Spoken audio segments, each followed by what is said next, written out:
என்னதான் நடக்கிறது என்று மக்கள் அதிர்ச்சியில் உரைத்துள்ளனர். தொடர் கொலைகள், மெடிக்கல் ரெப்பை கூண்டில் அடைத்து வைத்து சுட்டுக் கொன்ற வீடியோ வைரலாகி வருகிறது.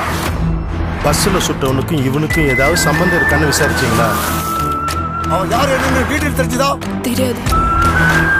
யார் அவன்? விசாரிச்சிட்டேன் சார். அடையாளம் காமிச்ச 2 பேரையும் வர சொல்லியா? சார் இவன் எனக்கு நல்லா தெரியும். நம்மளால இவனை தொடவே முடியாது சார். பேர் என்ன? தாவூத் இப்ராஹிம். உண்மையா சார்?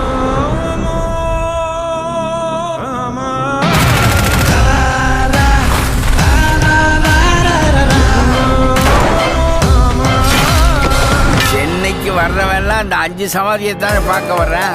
அங்க ஒரு இடம் வேணும்னு தானே நான் போராடுறேன். மக்கள் சாப்பிட மறந்தாலும் மாத்திரை சாப்பிட மறக்க மாட்டாங்க. பயமா இருக்கா?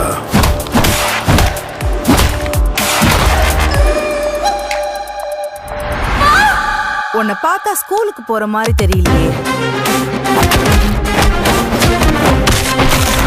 சாரு லாயருங்களா? சொல்றேன். லாயர் மட்டும்தான் இந்த நாட்டோட சட்டங்கள் எல்லாம் தெரிஞ்சுக்கணுங்கிறது தலையெழுத்தா? நிமிஷா இங்க பாருமா. என் பொண்ணு அப்படி பண்ணாது. நிமிஷா என் மகளே. அப்பாவை தாண்டி அன்பு காட்ட இந்த உலகத்துல எவனுமே இல்லடா. வேலு நாயக்கர் பாம்பேல ரொம்ப பவர்ஃபுல்லான ஆள். நீங்க வெளியே போனா உங்களை போலீஸ் பிடிச்சது. எதிரிங்களை அழிக்கிறதுக்கு ஆயுதங்கள் தேவை, ஆனா அது நமக்கு தேவை.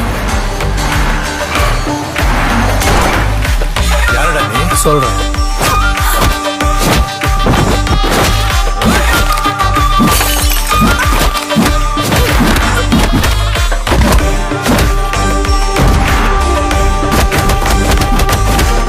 தனி மனிதனால எதுவுமே செய்ய முடியாதுன்னு நினைக்கிறேன். பண்ண முடியும்னு நேரம் வந்து அதை நான் செஞ்சு காட்டுறேன். உன் பயணங்கள் முடிவதில்லை, தொடரும் தெரிஞ்சு போச்சு. இனிமே பாருங்க மாப்பிள்ள என்ன நடக்குது.